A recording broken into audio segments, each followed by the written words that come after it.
पहाड़ी ट्राइब्स को एसटी के दर्जे संबंधित बिल पर विवाद। राजौरी और पुंछ जिलों में बढ़ाई गई सुरक्षा व्यवस्था।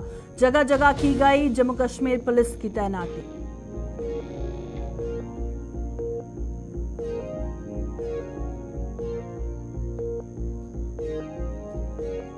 इंडिया अलायंस में एक और दरार आई सामने। प्रदेश कांग्रेस ने उम्मीदवारों के पैनल किया फाइनल। विकार रसूल, कर्रा और रमन भल्ला मैदान में। गुलिस्तान न्यूज के हाथ लगी प्रदेश कांग्रेस की लिस्ट।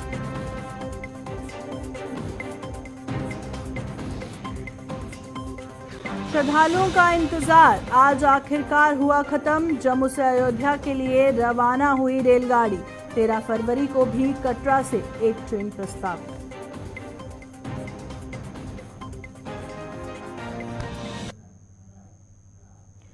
नमस्कार, जम्मू कश्मीर का एक खास बुलेटिन देख रहे हैं आप और मैं हूं प्रियंका गुप्ता आपके साथ। चलिए शुरुआत करते हैं खबरों की और सबसे पहले बात करेंगे जिस तरह से पहाड़ी ट्राइब्स को एसटी के दर्जे संबंधित बिल को जिस तरह से हरी झंडी मिलने को लेकर एक विवाद सामने आया है और राजौरी और पुंछ में सुरक्षा व्यवस्था को बढ़ा दिया गया है। पहाड़ी ट्राइब्स को एसटी के दर्जे संबंधित बिल को मिली हरी झंडी को लेकर विवाद लगातार बढ़ता ही जा रहा है और कुछ समुदायों में उपजे रोष के चलते राजौरी और पुंछ जिले में सुरक्षा व्यवस्था को कड़ी कर दिया गया है, जिसकी तस्वीर आप अपनी स्क्रीन पर देख रहे हैं। जगह जगह पर जो जवान हैं तैनात हैं और इन दोनों जिलों में जम्मू कश्मीर पुलिस को जगह जगह पर तैनात किया गया है। तो कई समुदाय हैं जिनमें रोष देखा जा रहा है, गुस्सा देखा जा रहा है और उसी के चलते राजौरी और पुंछ में सुरक्षा व्यवस्था को कड़ा कर दिया गया है। और तस्वीरें सीधा राजौरी से आप देख रहे हैं, जहां पर जगह जगह पर सेना के जवान और पुलिसकर्मी तैनात हैं और साथ ही जिस तरह से पहाड़ी ट्राइब्स को एसटी के दर्जे संबंधित बिल को जो हरी झंडी मिली है उसे लेकर कहीं न कहीं विवाद बढ़ता हुआ नजर आ रहा है। कई समुदाय हैं जिनमें गुस्सा है और माहौल को सामान्य रखने के लिए राजौरी और पुंछ में सुरक्षा व्यवस्था को कड़ा कर दिया गया है और सुरक्षा व्यवस्था जो है वो बढ़ा दी गई है। दोनों जिलों की बात करें तो जम्मू कश्मीर में पुलिस बल जगह जगह पर तैनात है। पुलिस के जवान भी जगह जगह पर तैनात नजर आ रहे हैं ताकि law and order situation maintain रहे, किसी भी तरह का माहौल खराब ना हो और माहौल को सामान्य रखने के लिए जो सिक्योरिटी फोर्सेस हैं पूरी तरह से कोशिश कर रही हैं। तो फिलहाल इस वक्त जो अहम खबर सामने आ रही है उससे बुलेटिन की शुरुआत कर रहे हैं। आपको बता दें, पहाड़ी ट्राइब्स को एसटी का जो दर्जा संबंधित बिल को हरी झंडी दी गई है उसे लेकर कहीं ना कहीं जो विवाद है वो बढ़ता हुआ नजर आ रहा है। कुछ समुदाय हैं जिनमें गुस्सा है, रोष है और उसके चलते राजौरी और पुंछ जिले में सुरक्षा व्यवस्था को बढ़ा दिया गया है। थोड़ी देर में हमारे संवाददाता जमशीद मलिक हमारे साथ ज्वाइन करेंगे। इस हवाले से उनसे जानकारी लेंगे कि किस तरह की सुरक्षा व्यवस्था वहां पर की गई है, माहौल को बिगाड़ने की कोशिश कौन कर रहा है। कई समुदाय हैं जिनमें गुस्सा देखने को मिल रहा है, कोई एहतजाज ना हो, लॉ एंड ऑर्डर सिचुएशन को मेंटेन रखने के लिए जगह जगह पर जो सेना के जवान हैं, पुलिसकर्मी हैं, उनको तैनात किया गया है और माहौल को सामान्य रखने की पूरी कोशिशें जो हैं वो की जा रही हैं। और तस्वीरें सीधा राजौरी से आप देख रहे हैं, जहां पर जगह जगह पर पुलिस के जवान आपको नजर आ रहे हैं, सेना के जवान नजर आ रहे हैं जो माहौल को सामान्य रखने की कोशिश कर रहे हैं। और जब से पहाड़ी ट्राइब्स को एसटी के दर्जे संबंधित बिल को हरी झंडी मिली है तब से वहां पर सुरक्षा व्यवस्था को कड़ा कर दिया गया है ताकि कोई भी वहां पर माहौल खराब करने की कोशिश ना करे।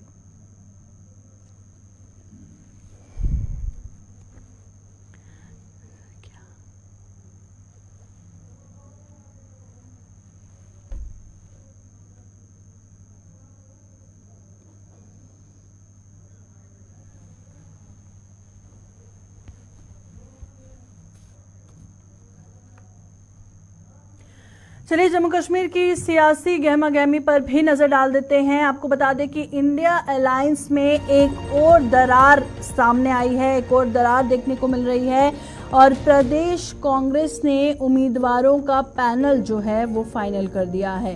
अब हर किसी की नज़रें थी कि प्रदेश कांग्रेस कौन से ऐसे उम्मीदवार चुनेगी, पैनल में किसका नाम फाइनल होगा। और विकार रसूल की बात करें, कर्रा और रमन भल्ला की बात करें तो ये सभी नेता जो हैं वो मैदान में हैं। और गुलिस्तान न्यूज़ के हाथ एक्सक्लूसिवली प्रदेश कांग्रेस की लिस्ट लगी है जिसमें उम्मीदवारों का जो पैनल है वो फाइनल किया गया है। इंडिया अलायंस में एक और दरार देखने को मिल रही है और जो लिस्ट सामने आई है उसके हवाले से हम आपको जानकारी देंगे। थोड़ी देर में हमारे एग्जीक्यूटिव एडिटर गौहर हमारे साथ ज्वाइन करेंगे। और जो लिस्ट सामने आई तो तब मैं एक बार तो मेरे मन में आया, काश मैं भी ऐसे ही स्कूल में पढ़ा होता। मैं हिसार का रहने वाला हूं और हिसार के सबसे बेस्ट प्राइवेट स्कूल में मैंने शिक्षा प्राप्त की थी। लेकिन वो सबसे बेस्ट प्राइवेट स्कूल भी इतना बेस्ट नहीं था जितना आपका स्कूल है। बहुत शानदार स्कूल है। सभी बच्चों को, सभी पेरेंट्स को, सभी टीचर्स को बहुत बहुत बधाई कि आपको इतना शानदार स्कूल मिला है। मुझे पता चला यहाँ पे 54 से ज्यादा क्लासरूम्स हैं, 2 बड़ी बड़ी लाइब्रेरीज हैं, 13 से ज्यादा लेबोरेटरीज हैं। अभी हमने कंप्यूटर लैब देखी, उसी तरह की 13 लेबोरेटरीज हैं अलग अलग, और 18 एक्टिविटी हॉल हैं, एक मल्टीपर्पज हॉल है। इतनी शानदार फैसिलिटीज। दिल्ली के जो बड़े से बड़े नामी गिरामी स्कूल भी हैं, मैं आपको चैलेंज कर सकता हूं, वहां भी इतनी फैसिलिटीज नहीं होंगी जितनी आज आपके स्कूल के अंदर है। तो अब हमारी कोशिश है कि दिल्ली के बच्चों को बेस्ट से बेस्ट शिक्षा मिलनी चाहिए, चाहे कोई अमीर का बच्चा हो चाहे गरीब का बच्चा हो, सब लोगों को अच्छी से अच्छी शिक्षा मिलनी चाहिए।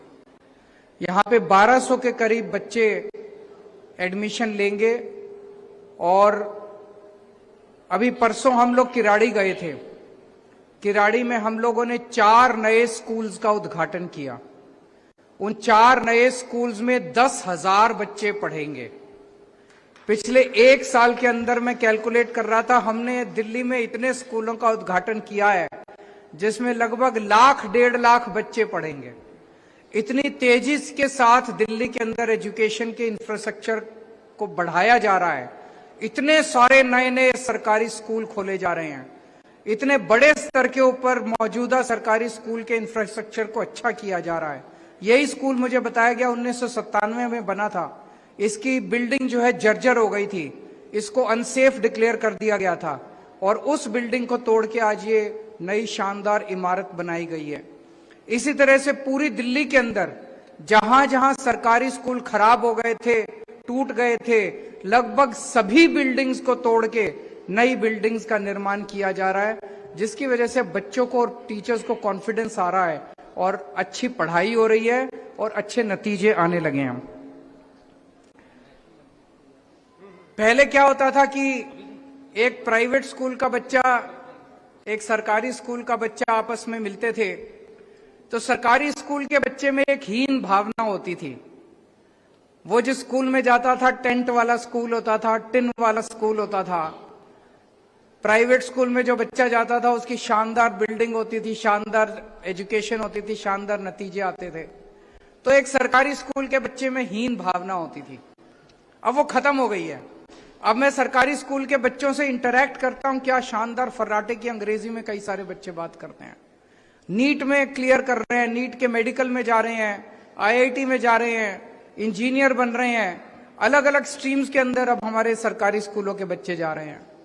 अब मैं कह सकता हूं कि सरकारी स्कूल का बच्चा भी फक्र से कॉलर ऊंची करके कह सकता है कि मुझे गर्व है कि मैं सरकारी स्कूल में पढ़ता हूं, दिल्ली के सरकारी स्कूल में पढ़ता हूं।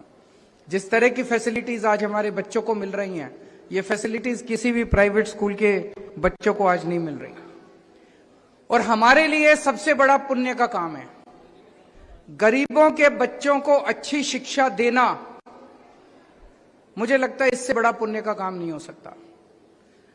मुझे लगता है जब मेरी मौत आएगी तो मुझे इस बात की संतुष्टि होगी कि मैंने हजारों लाखों बच्चों को अच्छी शिक्षा देने के लिए दिल्ली के अंदर इंतजाम किया। कम से कम मेरी जिंदगी इतनी तो काम आई।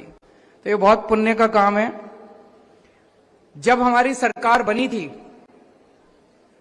हमने भी एक सपना देखा था। हमने सपना देखा था कि सबको समान शिक्षा मिलनी चाहिए, चाहे अमीर का बच्चा हो चाहे गरीब का बच्चा हो, सबको समान शिक्षा मिलनी चाहिए। उस वक्त समझ नहीं आता था, हमारे अंदर नीयत तो थी, हम करना तो चाहते थे, लेकिन ये कैसे होगा बड़ा मुश्किल नजर आता था, बड़ा मुश्किल लगता था।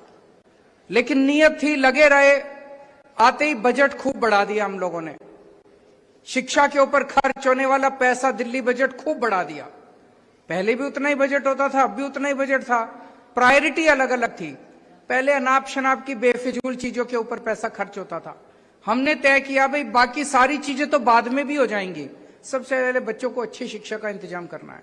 आते ही हमने दिल्ली में शिक्षा का बजट पहले 5,000 करोड़ था, जब हमारी 2015 में सरकार बनी, उसके पिछले साल 5,000 करोड़ का बजट था।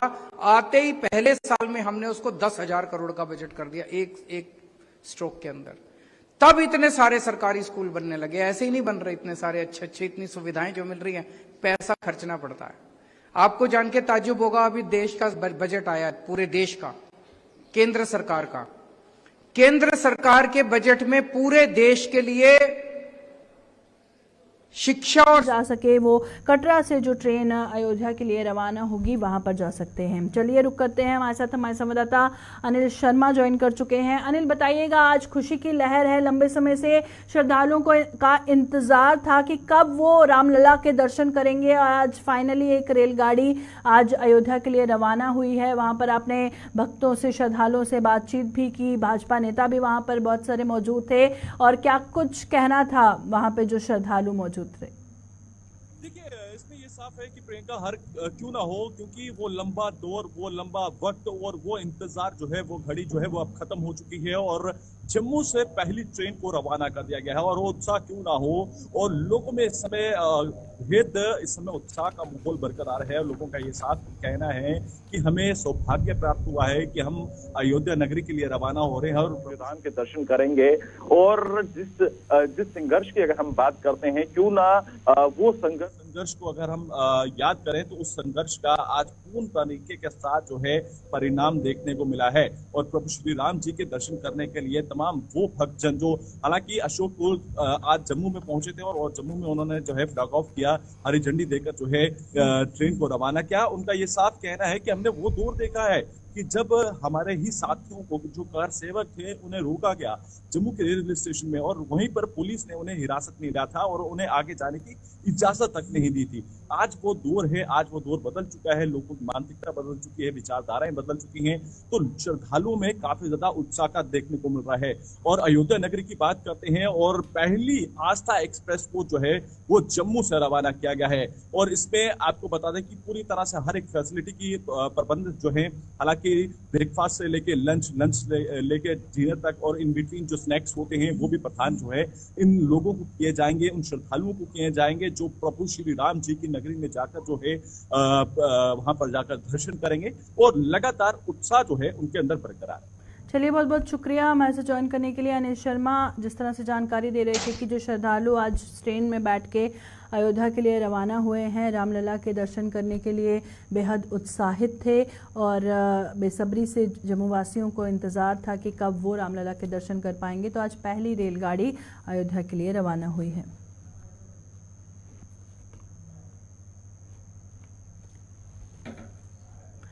तो चलिए बात करते हैं अब पुंछ की, क्योंकि पुंछ में लोग बेहद परेशान हैं। पुंछ में जो ARTO की कुर्सी है वो पिछले 2 महीने से खाली पड़ी हुई है, और इससे ट्रांसपोर्ट तबका बेहद परेशान है। यहाँ पर 2 महीने पहले तैनात जो RTO था उसका तबादला होने के बाद इस पद पर किसी भी और अधिकारी को तैनात नहीं किया गया है, जिससे ट्रांसपोर्टरों के अलावा आम लोगों के काम भी रुके पड़े हुए हैं।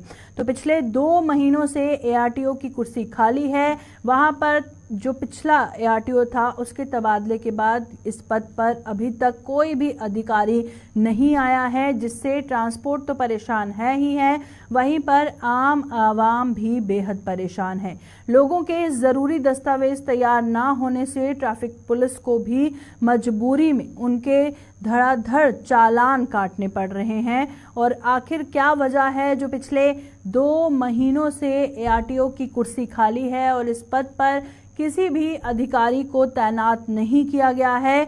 इस पर जानकारी देने के लिए थोड़ी देर में हमारे संवाददाता पुंछ से ज्वाइन करेंगे।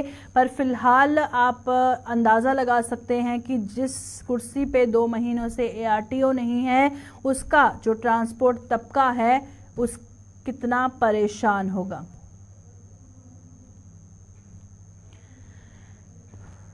ट्रांसपोर्ट तबके के साथ साथ जो आम आवाम है वो भी बेहद परेशान है और जो लोग हैं उनके काम भी रुके पड़े हुए हैं और लोगों के जो ज़रूरी डॉक्यूमेंट्स हैं, ज़रूरी दस्तावेज़ हैं, वो तैयार ना होने से ट्रैफिक पुलिस को भी मजबूरी में उनके चालान काटने पड़ रहे हैं। अब लोगों की इसमें क्या गलती है कि जो उनके दस्तावेज़ हैं वो तैयार नहीं हो रहे हैं। अब ट्रैफिक पुलिस भी अपना काम कर रही है, अपनी ड्यूटी दे रही है, पर ARTO के ना होने से उनके जो ज़रूरी डॉक्यूमेंट्स का काम है वो भी पूरा नहीं हो पा रहा है।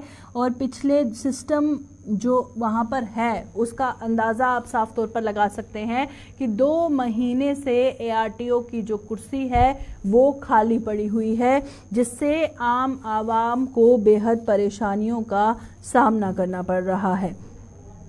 चलिए रुक करते हैं, पुंछ से हमारे संवाददाता आकाश मलिक हमारे साथ ज्वाइन कर चुके हैं।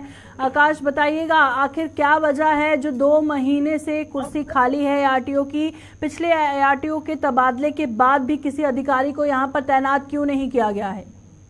जी प्रियंका, जो है लोगों को आज की डेट में जो है काफी परेशानी का सामना करना पड़ा है, क्योंकि 2 महीने से ARTO की पहुंच जो पुंछ में खाली है। तहसीलदार अंजम खटक को जो है काफी कुछ देर के लिए वहां पे ARTO इंचार्ज लगाया गया था, लेकिन उन्होंने काम किया।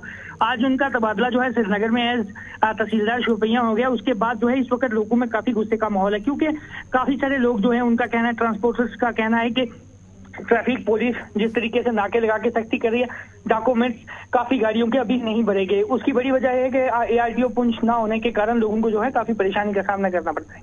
चलिए, बहुत बहुत शुक्रिया आकाश हमारे साथ ज्वाइन करने के लिए। आकाश मलिक जानकारी दे रहे थे कि अभी तक किसी भी अधिकारी की तैनाती नहीं हुई है, जिसकी वजह से लोगों को काफी परेशानियों का सामना करना पड़ रहा है।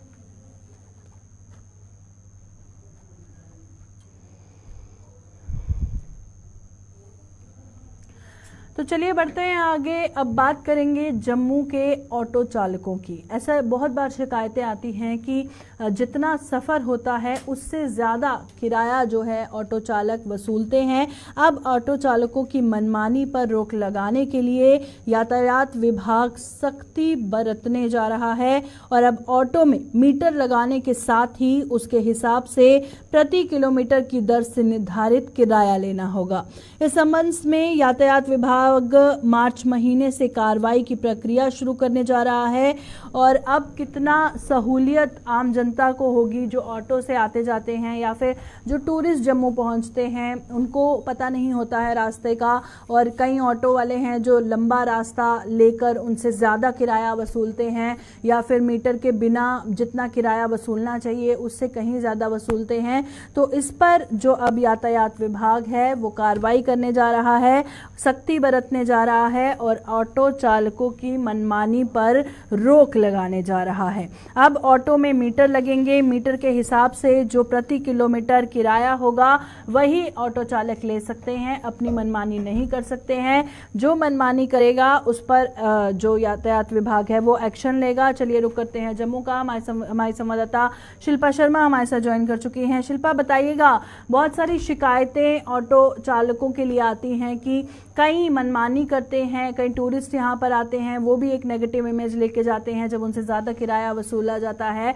और क्या कुछ जानकारी है कब से ये कार्रवाई शुरू होगी जब ये अपनी मनमानी नहीं कर पाएंगे? जी बिल्कुल, देखिए लगातार ऑटो ड्राइवर की बात करें तो ऑटो के द्वारा जो है वो काफी ज्यादा शिकायतें आम जनता की जो है वो देखने को मिलती है कि ओवर चार्जिंग जो है वो किया जाता है। इसी को लेकर यातायात विभाग के द्वारा जो है वो अब 1 माह का समय दिया गया है और 1 माह के भीतर, हालांकि ऐसे कई सारे ऑटो हैं जहां पर मीटर जो है ऑटो में लग चुके हैं, लेकिन अगर कोई ऑटो ऐसे नहीं है जहां पर मीटर, जिन्होंने ऑटो में जो है वो मीटर नहीं लगाए हैं, तो 1 माह का समय दिया गया है और 1 माह के भीतर ऑटो में मीटर लगाने हैं और मीटर के हिसाब से, प्रति किलोमीटर के हिसाब से जो है वो किराया वसूला जाएगा। मैं आपको बता दूं कि 1 अप्रैल से जो है वो कार्रवाई शुरू की जाएगी, जहां पर ऑटो ड्राइवर्स का पूरे तरीके से ऑटो का जो है वो चेक किया जाएगा, कितने मीटर के हिसाब से किराया लिया जा रहा है या नहीं लिया जा रहा है। तो 1 अप्रैल से सख्ती जो है वो देखने को मिलेगी, क्योंकि इस समय अगर मैं बात करूं तो लगातार आम जनता जो है वो शिकायत करती हुई नजर आती है। और अगर आप रख लीजिए 5-6 किलोमीटर की दूरी पर अगर किसी ने जाना है तो उससे 100-200 रुपए, 100-150 रुपए जो है वो वसूले जाते हैं। तो इसी शिकायतों के आधार पर अब यातायात विभाग जो है वो सख्ती करते हुए नजर आ रही है।